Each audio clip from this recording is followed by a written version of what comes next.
En este vídeo vamos a ver cómo transformar JSON a objetos en Kotlin y viceversa, es decir, a partir de los datos que nos traemos de APIs, que normalmente vienen en formato JSON, como lo queráis llamar, JSON, vaya, vamos a ver cómo transformar estos archivos de texto plano en objetos Kotlin y viceversa, aunque la mayoría de las veces desde las APIs lo que vamos a hacer, sobre todo en los ejemplos que nosotros vamos a ver, que es traernos datos de aplicaciones públicas, o sea, perdón, de APIs públicas de prueba, como puede ser la Poke API, la Trivia API, bueno, este tipo de APIs que se suelen utilizar para practicar, ¿no? Ahí lo que vamos a hacer es convertir esos resultados JSON que nos dan en objetos Kotlin, pero nosotros para añadir a una API, para borrar, para editar, para todo esto, tendríamos que hacer el proceso inverso también, que sería coger el objeto Kotlin y convertirlo en JSON.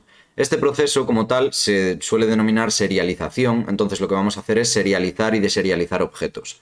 Para esto, lo primero que tenemos que hacer es añadir a las dependencias el siguiente plugin de serialización y la dependencia de Kotlin Serialization. Es posible que las versiones que tenéis aquí estén desactualizadas. Esto normalmente cuando en Android Studio pegáis directamente la implementación ya os dice, os pone un warning de, oye, mira, que esto es la 1.5.1 y ya está disponible, me lo invento, a lo mejor la 1.6.3. Pues nada, le hacéis caso al warning, actualizáis y no hay ningún problema. Es más, actualmente también os añade directamente el decir, oye, mira, esto lo puedes meter en el archivo TOML para no tener las versiones aquí todas y tal, y os deja como un alias en las dependencias y lo que es el control de versiones, todo lo mete en el archivo TOML. Pero bueno, ya digo que simplemente copiáis, pegáis el código y el IDE ya os va dando los warnings necesarios para llegar a la versión final donde todo esté mejor ordenado, ¿no? Sobre las versiones ya os pongo aquí que es posible que tengamos que cambiar la versión y tal, pero bueno. ¿Qué más necesitamos? Necesitamos un converter. Entonces seguramente vais a necesitar estas dos dependencias también, la de Retrofit Kotlin Serialization Converter y la de OKHTTP, ¿vale? OKHTTP 3 en este caso, es la versión 3, pero bueno, es posible también que cuando estéis viendo este vídeo haya una versión nueva o lo que sea. Nos dice que es interesante modificar las dependencias del Scalars a esto para hacer la serialización. Depende del caso, ¿vale? De lo que estéis haciendo en cada caso. Sobre todo también Scalars, por lo que estuve investigando, tiene problemas con las imágenes, o sea, trae las imágenes, las URLs como texto plano, pero cuando queremos con Coil convertir ese texto al hacer la llamada para que nos muestre la imagen y tal, da algún problema. Entonces, bueno, quizás necesitáis pues, pasar a esto o a JSON o algo por el estilo. Problemas de versiones que esto ya sabéis que se desactualiza enseguida porque salen tecnologías nuevas para hacer lo mismo, pero aquí lo importante es quedarnos con aprender a cómo hacer la serialización y la deserialización. Entonces, imaginémonos que partimos, ya digo, esto es un ejemplo ficticio, ¿vale? Pero imaginaos que partimos de un JSON así. Tenemos un JSON en el que recibimos directamente un nombre, John, un age, 30 y un isDeveloper, que es un booleano. Para nosotros, serializar esto y convertirlo en un objeto, tenemos tan sencillo como, a partir de la serialización de Kotlin, definir un data class, es decir, definir un objeto Kotlin con los mismos nombres que las claves del JSON y los mismos tipos de datos. Es decir, si yo declaro este data class como @serializable, y defino el data class person, le pongo val name de tipo string, como es aquí, val age de tipo int, como es aquí, y val isDeveloper de tipo boolean, como es aquí. Con esto, este ejemplo sencillo ya lo tendría definido para poder serializar y deserializar sin ningún problema. ¿Qué ocurre? Que no siempre es tan sencillo, obviamente. El JSON puede complicarse, puede tener en medio, claves que lo que tengan dentro sean otro objeto JSON, podemos tener arrays también, entonces vamos a ir viendo diferentes cuestiones. Antes de ver cosas un poquito más complicadas, puede ser también que a nosotros nos interese en el objeto Kotlin que la variable no se llame igual, que la propiedad no se llame igual que como se llama en el JSON. Bueno, eso tiene solución sencilla, que es anotar la variable con serial name. Es decir, por ejemplo, si en el ejemplito este el nombre fuese full name, pero yo quiero que mi variable se siga llamando name, pues yo puedo definirlo exactamente igual que antes, pero le pongo la anotación @serialName y aquí dentro le pongo el nombre como viene definido en el JSON. De esta forma ya no tengo ningún problema con yo, a la hora de trabajar con mi objeto, seguir poniéndole el nombre más sencillo o el nombre que a mí me dé la gana, independientemente de cómo se llame en el JSON, pues no voy a tener ningún problema, ¿no? Con serial name corrijo este pequeño problemilla de ahí. Vale, ¿qué ocurre entonces, como decíamos, si nuestro JSON tiene propiedades anidadas? Es decir, por ejemplo, pues haciendo el ejemplo de antes un poquito más complejo, tenemos el nombre, la edad, el si es developer o no, y tenemos un address, una dirección. Este address no es directamente un valor, sino que es otro JSON que tiene street y city, es decir, calle y ciudad, que son dos strings. Bueno, pues a la hora de serializar, simplemente yo aquí defino mi val address como un objeto address, y ese objeto address lo defino dentro de del data class persona como una clase que depende de la otra. Entonces esta clase también es serializable y es un data class address que tiene una street y una city, que ambas son strings. Es así de sencillo. ¿Podría definirlo fuera? Sí, tampoco habría ningún problema, pero de esta forma tenemos claro cuál es la jerarquía. Sabemos que pues, la dirección pertenece siempre a una persona. Ya digo, esto depende de cómo sea la API, de lo que nos interese en cada caso, pero con hacer esto sería más que suficiente. Hay que acordarse de que esta clase también tiene que ser serializable, si no, no va a poder hacer la conversión.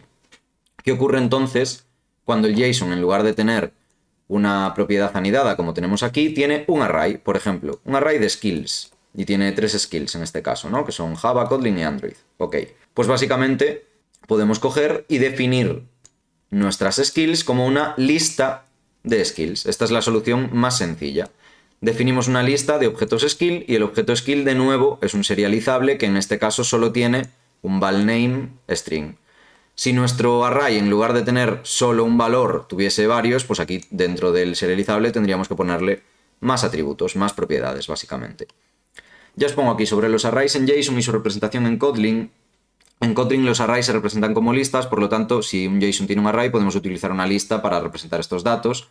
No es necesario que el data class tenga el mismo nombre que el JSON, pero es recomendable para mantener la coherencia en el código. Es decir, no es necesario realmente que skills se llame skills, pero bueno, sí que nos ayuda, si no tendríamos que seguir utilizando serial name. Vamos a ver un ejemplo en el que tenemos un array de objetos en el JSON, es decir, tenemos un array, projects, pero en este caso cada posición del array es un project que tiene pues un nombre y una descripción. Igual que antes, projects seguiría siendo una lista, no hay ningún problema, dentro de nuestro serializable de personas, pero cada project, como decíamos, pues es un serializable que en lugar de tener solo una string, en este caso tiene dos. Ya veis que no hay complejidad ninguna. ¿Qué más nos puede pasar? Bueno, tenemos por ejemplo este tipo de respuestas bastante habitual en las APIs, que hacemos una llamada general y nos devuelve el status de la llamada, status success, conforme pues, los datos se han devuelto correctamente, y luego tenemos un data, que es un array con los objetos que realmente nos interesa leer. Fijaos que aquí tenemos un status success y data lo que tiene es cada uno de los objetos persona de antes. ¿Qué ocurre si a mí lo que me interesa son las personas y el estado me da igual? Yo lo que quiero es acceder directamente a data. Bueno, pues podemos crearnos un serializable person response que lo que nos da es el val data. Solo metemos el val data porque realmente el status nos da igual. Entonces, si no queremos almacenar el status, yo directamente no lo defino en mi data class y puedo trabajar solo con lo que nos interesa. ¿Qué tiene data entonces? Una lista de objetos persona. Los objetos persona que siguen siendo serializables, fijaos que los puedo definir fuera directamente, no hace falta que sea dentro de la clase personResponse, y van a tener los datos de antes. Y yo así ya puedo volver a trabajar de nuevo con mis datos persona. Ya digo, esto, el ejemplo lo hemos puesto en concreto porque es una respuesta bastante habitual de las APIs públicas y bastante habitual que tengamos que deserializarlo de esa forma, o serializarlo de esa forma, perdón, para poder trabajar de forma cómoda con los objetos persona Kotlin ya en nuestro proyecto. ¿Cómo sería el proceso inverso? Entonces, ¿cómo deserializamos? Bueno, pues si nosotros queremos llegar a esto a partir de un objeto Kotlin, ¿no? A un JSON de este estilo, necesitamos una variable JSON, por ejemplo, que contenga cómo es la estructura general, digamos. La val person lo que va a hacer es json.decodeFromString person JSON y nos printa la persona de esta forma. Esto básicamente lo que está haciendo es deserializar el JSON. Si nosotros queremos serializar un objeto Kotlin a JSON, es decir, tenemos, perdón porque antes había dicho lo contrario, no llegar aquí. Aquí lo que queríamos era simplemente imprimir esto como un JSON. Aquí nosotros, si queremos convertir este objeto person, que tiene los mismos datos, John, 30 años y un true, a el JSON. Como ya tenemos definido el serializable, ¿vale? Contamos con que ya tendríamos definido la clase person. Es tan sencillo como hacer nuestra variable person y crear una variable JSON llamando a json.encode2string y le pasamos la persona. Ese encode2string ya va a codificar los datos de nuestro objeto persona en el formato del JSON correspondiente. Entonces, básicamente nos va a generar esto. No es posible que no le meta los saltos de línea, ¿vale? Que nos lo meta tal que así, pero bueno, eso ya es visualizarlo de una forma o de otra. Lo importante es que lo mete en el formato JSON. ¿Qué utilizar? ¿Si es mejor utilizar JSON o Kotlin Serialization? Bueno, hasta ahora, en ejemplos anteriores, veíamos que estábamos utilizando JSON. Ya os dije en el ejemplo anterior que JSON últimamente me estaba dando algún problema con Android Studio en alguna versión, pero bueno, eso depende mucho de la versión del IDE, de la versión de la última actualización, de la versión de JSON también, de las librerías, etc. Aquí vemos un poco pros y contras, ¿no? Seguridad en tiempo de compilación. Kotlin Serialization utiliza la información de tipos en tiempo de compilación que garantiza que los datos se serializan y deserializan correctamente. Esto nos evita errores en tiempo de ejecución. Para tipos complejos, es capaz de serializar y deserializar tipos complejos como son listas, mapas y clases anidadas. Y para menor sobrecarga, también es más eficiente en términos de rendimiento y memoria que JSON. Entonces, en general, si estamos desarrollando en Kotlin directamente, es más recomendable utilizar Kotlin Serialization en lugar de JSON. ¿Qué ocurre? Que JSON no sirve tan bien si estáis trabajando con Java, ¿no? Básicamente esa es la diferencia. Pero bueno, pues en general yo sí que recomendaría que si ya estáis con Kotlin, que paséis a Kotlin Serialization. ¿Cómo actualizamos los servicios de retrofit para utilizar Kotlin Serialization? Bueno, veíamos anteriormente que nosotros podíamos tener un servicio getPersonas o algo por el estilo, donde tenemos que cambiar a Kotlin Serialization. Sería aquí a la hora de crear nuestra variable de retrofit con el builder. Cuando le pasamos la base URL, deberíamos de pasarle también un cliente OK HTTP Client. Este cliente OK HTTP Client básicamente nos lo estamos trayendo del Kotlin Serialization, y al pasarle la Converter Factory le podemos pasar json.asConverterFactory y pasarle el content type. Este content type, fijaos que lo tenemos aquí definido, y este JSON lo tenemos aquí definido. Y esto básicamente es todo lo que le pasaríamos a retrofit. Para utilizar JSON, lo mismo. El cliente puede ser el mismo, pero la Converter Factory es como lo hemos visto hasta ahora. Ya digo, dependiendo de lo que nos interese, dependiendo de si estamos utilizando Kotlin o Java, pues utilizaremos una librería u otra, pero la tendencia a día de hoy ya es Kotlin Serialization directamente.